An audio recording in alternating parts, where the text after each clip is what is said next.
ये कहानी है एक ऐसी उड़ान की जो टोरंटो से पुर्तगाल के लिए निकली तो एक आम रात की फ्लाइट की तरह थी, लेकिन जल्द ही एविएशन के इतिहास की सबसे हैरत अंगेज सर्वाइवल कहानियां में से एक बन गई। एक ऐसा हवाई जहाज जिसके इंजन ने साथ छोड़ दिया और वो अटलांटिक महासागर के घने अंधेरे के ऊपर सिर्फ एक ग्लाइडर बनकर रह गया। जरा सोच कर देखिए, नीचे हजारों फीट गहरा ठंडा समंदर, ऊपर रात का स्याह अंधेरा और दूर दूर तक उतरने के लिए कोई रनवे नहीं। कॉकपिट के अंदर का माहौल बेहद तनाव भरा था, क्योंकि पायलट एक ऐसी सिचुएशन का सामना कर रहे थे जिसका सामना पहले कभी किसी ने नहीं किया था। इस प्लेन पर 306 जानें सवार थी, 293 पैसेंजर और 13 क्रू मेंबर। हर एक की जिंदगी दांव पर लगी थी और उनकी किस्मत एक ऐसे राज पर टिकी थी जो धीरे धीरे सामने आ रहा था। और यही वो खौफनाक हकीकत थी जिससे पायलट जूझ रहे थे। 200 टन से भी ज्यादा वजन वाला ये विशालकाय जहाज बीच अटलांटिक में बिना एक भी चालू इंजन के उड़ रहा था। ये एक हवाई जहाज नहीं, बल्कि एक ग्लाइडर बन चुका था। तो चलिए इस कहानी की गहराई में उतरते हैं। सवाल ये है कि आखिर ये हुआ कैसे। असल में इस पूरे हादसे की कहानी फ्लाइट के टेक ऑफ से 9 दिन पहले ही शुरू हो चुकी थी, जहां कुछ मिलीमीटर के एक छोटे से अंतर ने इस विमान की पूरी तकदीर लिख दी थी। देखिए, सारी गड़बड़ी की शुरुआत हुई 15 अगस्त को, जब एक रूटीन चेकअप में दाहिने इंजन के ऑयल सिस्टम में धातु के कुछ टुकड़े मिले। ये इंजन के अंदरूनी डैमेज का एक बहुत सीरियस साइन था।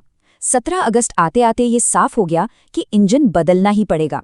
लेकिन मुश्किल ये थी कि एयरलाइन के पास कोई स्पेयर इंजन था ही नहीं, तो रोल्स रॉयस से एक इंजन लोन पर मंगवाया गया और उसी रात मैकेनिक्स ने बहुत ही कम समय में इंजन बदलने का काम शुरू कर दिया। बस यहीं से गलतियों का सिलसिला शुरू हो गया।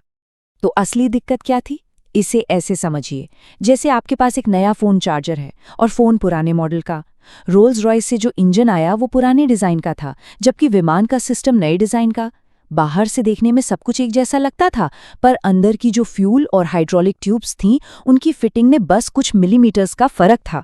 और यही छोटा सा फर्क इंस्पेक्शन में किसी की नज़र में ही नहीं आया। अब हैंगर में एक के बाद एक परेशानियां सामने आने लगीं। मैकेनिक्स पर प्लेन को टाइम पर तैयार करने का बहुत ज्यादा प्रेशर था। ऊपर से नए इंजन की फ्यूल ट्यूब की वजह से प्लेन का हाइड्रोलिक पंप ठीक से फिट नहीं हो रहा था। लीड टेक्नीशियन ने 3 अलग-अलग कंप्यूटर्स पर रोल्स रॉयस की मैनुअल खोलने की कोशिश की, लेकिन नेटवर्क ही डाउन था। और सबसे अजीब बात यह है कि वो मैनुअल उसी बिल्डिंग में ऑफलाइन सीडीज पर मौजूद थी, लेकिन इस बारे में किसी को पता ही नहीं था। समय का दबाव था और कोई गाइडेंस नहीं मिल रही थी, तो टेक्नीशियन ने एक शॉर्टकट अपनाया। उसने इंजन पर नए डिज़ाइन वाली फ्यूल ट्यूब लगा दी, लेकिन हाइड्रोलिक ट्यूब को पुरानी डिज़ाइन का ही रहने दिया। अब हुआ ये कि 2 अलग अलग डिज़ाइन की ट्यूब्स, जो कभी एक दूसरे को छूने के लिए बनी ही नहीं थी, लगातार एक दूसरे से रगड़ने लगीं और इस तरह विमान के अंदर अनजाने में एक टिकिंग टाइम बॉम्ब फिट कर दिया गया था। अब वापस आते हैं 24 अगस्त की उस रात पर। फ्लाइट 236 अटलांटिक के ऊपर बिल्कुल शांति से उड़ रही थी।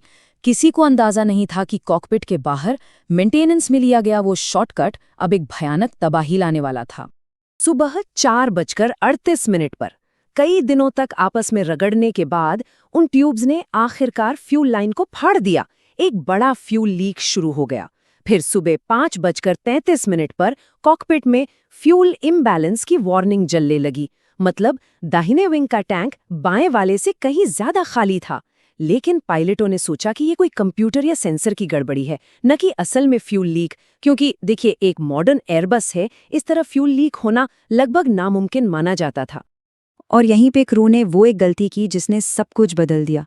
चेकलिस्ट में साफ साफ लिखा था कि अगर फ्यूल लीक का जरा भी शक हो तो फ्यूल लीक प्रोसीजर फॉलो करें, लेकिन उन्हें लीक का शक था ही नहीं, तो उन्होंने अपनी याददाश्त के हिसाब से फ्यूल इम्बैलेंस प्रोसीजर शुरू कर दिया।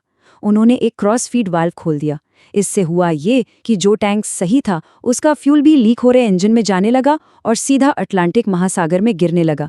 यानी वो जिस समस्या को ठीक करने की कोशिश कर रहे थे, अनजाने में उसी को और ज्यादा बढ़ा रहे थे। अब जब दोनों इंजनों का फ्यूल लगभग खत्म हो चुका था, विमान एक नए और कहीं ज्यादा खौफनाक दौर में दाखिल हो गया। बीच अटलांटिक के ऊपर बिना किसी पावर के सुबह 6:13 पर दाईं इंजन ने फ्यूल खत्म होने पर दम तोड़ दिया। ठीक 13 मिनट बाद 6:26 पर बायां इंजन भी खामोश हो गया। अब 306 लोगों को ले जा रहा 200 टन का ये भारी भरकम जहाज सिर्फ एक ग्लाइडर था, जो अपने सबसे करीबी रनवे से 144 किलोमीटर दूर हवा में तैर रहा था। जैसे ही दोनों इंजन बंद हुए, विमान का आखिरी सहारा, एक छोटा सा हीरो सामने आया, रैम एयर टर्बाइन, जिसे रैट भी कहते हैं। ये एक छोटी सी पवन चक्की जैसी होती है, जो हवा के दबाव से घूमकर बस इतनी बिजली बनाती है कि कुछ जरूरी इंस्ट्रूमेंट्स और थोड़ा बहुत हाइड्रोलिक कंट्रोल काम कर सकें। पावर बहुत कम थी, लेकिन यही वो इकलौता मौका था जिससे पायलट प्लेन को कंट्रोल कर सकते थे। इंजनों के बंद होते ही केबिन के अंदर एक अजीब सी डरावनी खामोशी छा गई। सोचिए, इंजनों की वो लगातार गूंज जो सफर का हिस्सा होती है, वो अचानक गायब हो गई। सन्नाटा इतना गहरा था कि लोगों के कान बजने लगे। चारों तरफ अंधेरा था और घबराहट फैलने लगी। लेकिन केबिन क्रू ने कमाल का हौसला दिखाया और यात्रियों को समंदर में लैंडिंग की तैयारी के लिए निर्देश देना शुरू कर दिया। यकीन करना मुश्किल है, पर यह विमान बिना किसी इंजन पावर के करीब 19 मिनट तक ग्लाइड करता रहा। आज तक किसी भी कमर्शियल जेटलाइनर ने इतना लंबा पावर ऑफ ग्लाइड नहीं किया है। ये कोई किस्मत का खेल नहीं था, ये पायलट की बेहतरीन काबिलियत का नतीजा था। और उन 19 मिनटों में पायलटों ने विमान को 44 किलोमीटर की दूरी तक ग्लाइड कराया। कैप्टन रॉबर्ट पिशे, जो खुद एक माहिर ग्लाइडर पायलट थे, उन्होंने प्लेन को एक बिल्कुल सही एंगल पर रखा। उन्होंने रफ्तार और ऊंचाई के बीच एक ऐसा नाजुक बैलेंस बनाया जिससे वो हर सेकंड कीमती दूरी हासिल कर सके, ताकि वो अटलांटिक के बीच बसे अज़ोरेस के उस छोटे से द्वीप तक पहुंच सके। बिना इंजन के उनके पास रनवे पर उतरने का सिर्फ और सिर्फ एक ही मौका था। कोई गो अराउंड नहीं, कोई दूसरी कोशिश नहीं। 306 लोगों की जिंदगी बस उस एक कोशिश पर टिकी थी। सुबह की 6:45 पर विमान ने अज़ोरेस के लार्जेस्ट एयर बेस पर बहुत जोरदार लैंडिंग की। टायर फट गए, लैंडिंग गियर टूट गया, लेकिन ये वाकई एक चमत्कार था। 2 मिनट से भी कम समय में सभी 306 लोगों को प्लेन से सुरक्षित बाहर निकाल लिया गया। इस घटना के बाद कैप्टन रॉबर्ट पिशे को उनकी कमाल की सूझबूझ और बहादुरी के लिए हीरो बना दिया गया। लेकिन जल्द ही एक विवाद भी खड़ा हो गया, जब पता चला कि वो पहले ड्रग तस्करी के मामले में जेल जा चुके थे।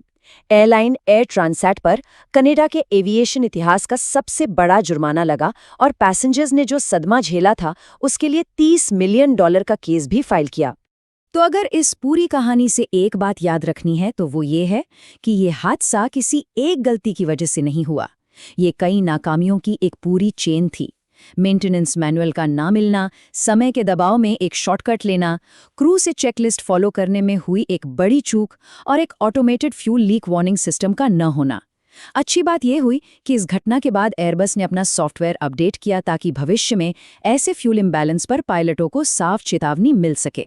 और ये कहानी हमें एक बहुत ज़रूरी सवाल पर लाकर खड़ा कर देती है। एक बड़ी तबाही को जन्म देने के लिए कितनी छोटी छोटी नज़रअंदाज की गई गलतियों की ज़रूरत होती है।